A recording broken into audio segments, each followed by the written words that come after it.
Aujourd'hui, l'endive au gratin. On dit pas endive au gratin, on dit chicon gratin. Ah bah oui, Jingle.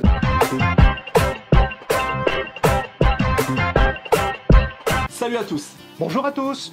Aujourd'hui, on reçoit, j'ai envie de dire pour la deuxième fois, Michel, qui est déjà venu une fois pour la carbonade flamande, une recette du Nord que vous voyez ici, là, juste ici, là, qui marche super fort, qui était délicieuse. Et on s'est dit avec Alix, comme Michel était aussi très motivé pour revenir nous voir, Absolument. de nous présenter une nouvelle recette du Schnorr. Eh ben écoute, voilà, moi aujourd'hui les recettes, j'aime bien les recettes du Nord, donc ça sera aujourd'hui chicon gratin. Alors c'est quoi? Le chicon gratin, c'est une recette d'endive qui est braisée, qui est cuite, enfin qui est douce, avec une... Hop.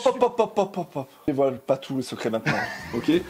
On va découvrir ça tout de suite. Avant ça, vous venez avec moi, on va vous présenter les ingrédients. Et derrière, Michel, il va nous vendre du rêve. Allez, à tout de suite. Ça marche. La reine de la recette, ici, 8 superbes endives. Nous aurons aussi besoin d'1 kg de pommes de terre, 150 g d'emmental râpé, de 50 g de beurre, de 8 tranches de jambon blanc, 3 spéculoos, une cuillerée à soupe de cassonade. Pour la préparation de la béchamel, on va retrouver 50 g d'emmental râpé, 100 g de beurre, 100 g de farine, ainsi qu'1 litre de lait, du sel, du poivre du moulin à convenance et de la noix de muscade. Par quoi alors dans ta recette aujourd'hui? Un petit peu d'accent du Nord, et ben là on va cuire les pommes de terre. Donc dans la recette il y a des pommes de terre. Donc cuisson à l'eau, toute simple, 15-20 minutes. Voilà. Ok, donc là on a déjà monté l'eau à ébullition et je vais mettre les pommes de terre dedans tout simplement. Donc on ne sale pas. Ok, donc parce que comme il y aura du sel dans la béchamel, donc c'est pas la peine. Voilà, ça c'est la première étape. Première étape faite, très simple. On va passer par contre à une étape plus précise et qui est hyper importante. La cuisson des endives, parce que la cuisson des endives, elle doit être plutôt technique pour donner un bon goût à la recette. Sinon, ça va être une endive vapeur, et l'endive vapeur, c'est pas forcément très bon. Super. Voilà, il y a plusieurs types d'endives. Il y a les très petites endives, les jeunes pousses, il y a les endives moyennes et les grosses endives. Moi, je préfère les endives moyennes. Donc, sur les endives moyennes, il faut toujours enlever cette petite partie qui est très amère. Comme les endives sont moyennes, moi, je ne les évite pas. Voilà. Par contre, sur les grosses endives, s'il n'y a que des grosses endives, on aurait creusé à l'intérieur. On creuse un petit peu ce qui enlève l'amertume. Mais dans tous les cas, on ne touche pas à cette partie-là, ce qui permet de garder les endives complètes sans que les feuilles partent. Voilà, exactement, parce que c'est toujours très désagréable après à manger. Donc, les endives sont prêtes. Donc maintenant, ma poêle est chaude. Je mets mes 50 g de beurre. Ok. Voilà. Super. On attend que le beurre fruchtuque un peu. Fruchtuque? Fruchtuque, bah oui, je suis du Nord. Alors, ça veut dire fondre ou... Ouais. Fruchtuquer, ça veut dire. Ah, fruchtuquer, bon, voilà. Donc on est ravis d'apprendre ce petit mot. Moi j'aime bien. Voilà. Nous fruchtuquons aujourd'hui. Nous fruchtuquons, avec Michel. Voilà. Ah, ça fruchtuque avec bouillon. Voilà. Et là, on va commencer. Ça fruchtuque. Ça va, je vous le dis, mon humour, c'est pour ça que je suis parti sur une chaîne YouTube de cuisine. C'est qu'avec l'humour décapant que j'étais pas sûr de performer dans cette autre façon de faire de la vidéo. Mais fruchtuque avec bouillon, ça passe. Fruchtuque. Voilà, donc là, en fait, le feu, il n'est pas méga fort parce que ton beurre, il doit pas brûler, on est d'accord? Il faut... Voilà. Là, c'est bien. Alors en fait, toute la complexité de cette recette, c'est que les endives, elles doivent être cuites. Elles doivent pas trop être cuites à la vapeur, parce que si elles sont cuites à la vapeur, elles vont recracher de l'eau après dans la recette. Donc ça va être une cuisson un petit peu ouverte comme ça. Ça va prendre 20-30 minutes. Il faut surveiller, il faut les tourner de temps en temps. Ah, c'est quand même 20 minutes. Il faut tourner pour pas que ça brûle. Si ça brûle, c'est pas bon. Si c'est pas braisé, c'est pas bon. Ça doit être un juste milieu. Il faut surveiller la cuisson. Pendant ce temps-là, on va demander aux gens, avant qu'ils regardent l'évolution de la recette, ça se présente très bien cette recette, qu'ils nous mettent un petit like. Il est où le like? Le like, il est là-bas. Voilà. Et l'abonnement? Il est là-bas. Voilà. Ok. Allez, et ben c'est parti pour les endives. Un petit coup de main, un petit peu de savoir-faire. Et on se retrouve juste après. Là, les pommes de terre sont cuites. Voilà. Là, maintenant, les endives, je pense qu'il y a une phase qui doit commencer à être bien sympathique. On voit, ça commence à cuire. On va les retourner. Ah oui, d'accord, ok. Voilà. Et là, on voit qu'elles sont braisées. Alors, on doit obtenir cette couleur marron un peu. On doit obtenir cette couleur marron. Alors, pas brûlée, parce que forcément, ça sera pas bon. Donc, là, on est pile poil. Là, on est pile poil. Ok. Sur un feu qui est assez fort quand même, du coup. Oui. Il faut rester à côté, parce que si on n'est pas à côté, si on s'en va 5 minutes, ça va brûler. Il faut tout le temps surveiller. Voilà. Là, les endives, elles prennent le beurre. Et ce qui est intéressant, c'est que ce qui reste dans le fond de la poêle va servir après à nourrir la béchamel. On va donc attaquer la béchamel. Voilà. Alors, la béchamel, pour cette recette, elle doit être plutôt ferme. Donc, je vais faire un roux, donc beurre plus farine, que je vais mettre de côté, laisser refroidir. Pendant ce temps-là, je vais faire chauffer mon litre de lait et je vais incorporer mon litre de lait à mon roux. Ah, mais allez, c'est parti. Allez, c'est parti. Je te laisse faire. Donc Luc a bien fait fondre le beurre. Oui, donc maintenant, on incorpore... La plaque a bien fait fondre. Luc, il a aidé. Voilà. Ah d'accord, ok. Donc là, on met tout d'un coup. Sur la caméra là, tiens. Là, on incorpore la farine au beurre, on fait un roux et on laisse refroidir. Pendant ce temps-là, on a fait chauffer 1 litre de lait. Oui, ok. Qu'on va incorporer quand le roux sera un peu refroidi. Ok. Là, le roux, tu le chauffes pas plus, tu laisses comme ça. Pas plus, il est bon.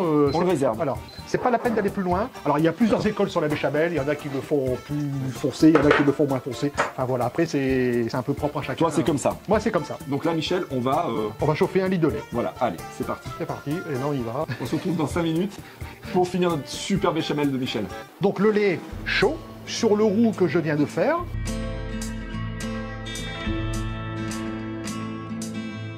Là, je voudrais obtenir une béchamel très fluide, très ferme. Ferme. Ah, ferme. Ok. Donc là, il faut le coup de poignet. Oui. Et là, il faut tourner pendant 5-10 minutes.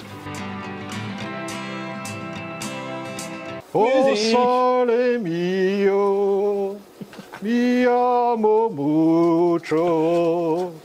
Oh sole mio, mi amo mucho. Oh, Catarina bella Cici. Alors, je la connais pas. Oh, là, la béchamel, elle doit être onctueuse. Elle doit être, voilà. Et on a... La béchamel, on est d'accord qu'on va la réserver. La béchamel, on va la réserver. Et on retourne sur les endives. Tout de suite. On retourne sur les endives. Je les amène ici. Voilà. Les endives. Regarde comme elles sont belles. Les endives ont été braisées sur les deux faces. Donc, elles sont... geste important, on va vérifier la cuisson. Donc pour vérifier la cuisson, le couteau doit passer à travers tranquillement, sans forcer. Voilà, pas trop mou, pas trop dur. Pas trop mou, pas trop dur, parce que si elles sont trop cuites, après elles vont recracher beaucoup d'eau. Voilà. Le fond, on a bien un petit jus qui est assez sympa. Et ce petit jus, c'est ce que tu disais qu'on va remettre dans la béchamel. Exactement. Le dernier petit geste maintenant, on va les sucrer. Pour les caraméliser. Pour les caraméliser, évidemment. Ouais, okay. Voilà. Et donc là, on va faire un petit caramel. Voilà. Et là, hop. T'as failli louper le plat quand même.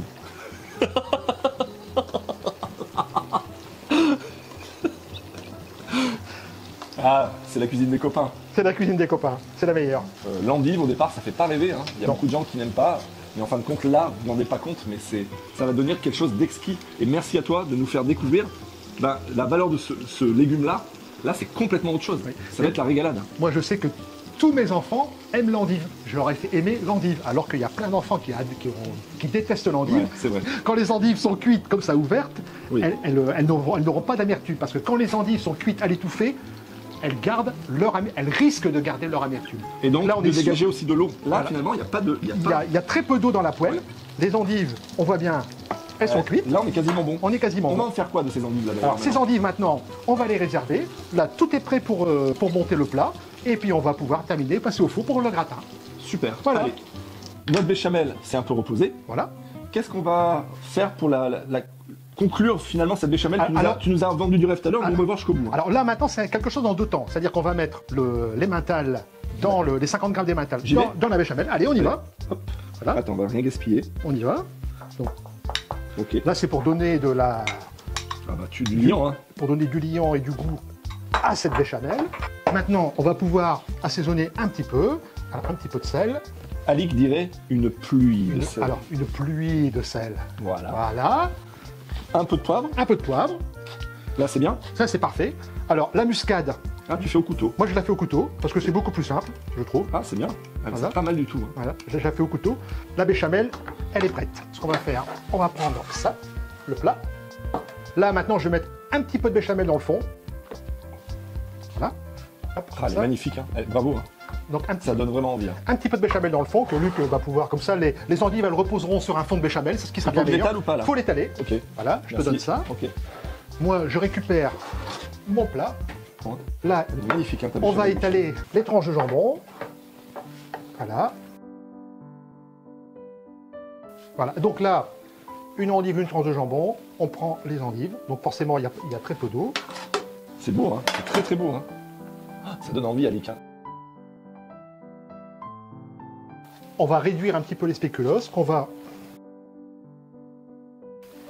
mettre un petit peu au-dessus des endives. Ça, le spéculoos, pourquoi en fait? Parce qu'en fait, il va amener le petit côté sucré, le petit côté craquant. Enfin, ça va être gourmand. Ça va être gourmand. Encore en plus. Et en plus, ça ramène un petit peu d'épices, enfin voilà, de cannelle. Les épices, c'est ça. Et c'est très bon. On va reprendre notre béchamel.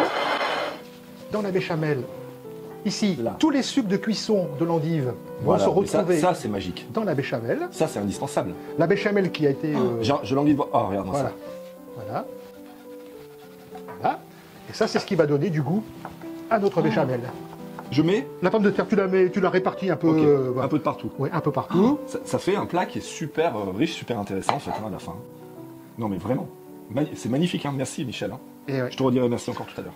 On va napper avec notre belle béchamel qui est bien ferme. Voilà, il n'y a plus qu'à prendre l'outil qui va bien. Donc on met des 150 g de fromage parce que c'est une recette, c'est très gourmand. Il y a du gratin, il y a du fromage, voilà. Et après, il n'y a plus qu'à passer 15-20 minutes en mode gratin et ça va donner... 15-20 minutes à 200 degrés. À 200 degrés et voilà. ça va donner un plat. Et je pense que tout le monde va se régaler, même les enfants. Michel, c'est parti pour 15 minutes au four. Voilà, à 200 degrés. On se retrouve juste après pour découvrir ce plat succulent. Hachis au gratin. Hachis au gratin. Non, on reprend. Hachis au gratin. Hachis au gratin. Ah, ben voilà. Allez, c'est parti. Insipide, sans goût, flasque, tous les endives au jambon. On ne dit pas comme ça que j'avais fait jusqu'à là. Ça ressemble à ça. Là, c'est vraiment autre chose. Hein. Là, tu vois, moi, ce qui m'étonne aussi, dès que tu viens, il y a un petit truc. La dernière fois, à la carbonade, on avait du pain d'épices qui relevait tout. Là, on a des petits biscuits. Mais la cuisine, ça doit avoir du goût. Oui. Là, je vous assure, ça, j'en ai jamais mangé des endives au gratin comme ça. Je vais dire merci. On espère que tu vas revenir. Avec plaisir. Avec plaisir pour nous faire découvrir d'autres recettes. Sinon, si cette recette vous a plu, appuyez. Trouvez quelque part par là, par exemple, un like, oui. Si vous n'êtes pas abonné, Michel, ça se passe où? Bah, ça se passe par là. Ça se passe par là. Nous, on va revenir la semaine prochaine à 17h, un vendredi, comme tous les vendredis. Il y aura tout de suite une petite chanson qui va suivre, un petit teasing pour la semaine prochaine. On redit encore une fois merci à Michel. On applaudit. Merci. Et on vous envoie des bisous. Salut. Bisous à tous. Merci. Don't you want me like I want you, baby? Don't you need me like I need you now? Sleep tomorrow, but tonight go crazy. All you gotta do is just meet me at the apate, apate, apate, apate, apate, apate, apate, apate, apate, apate, apate,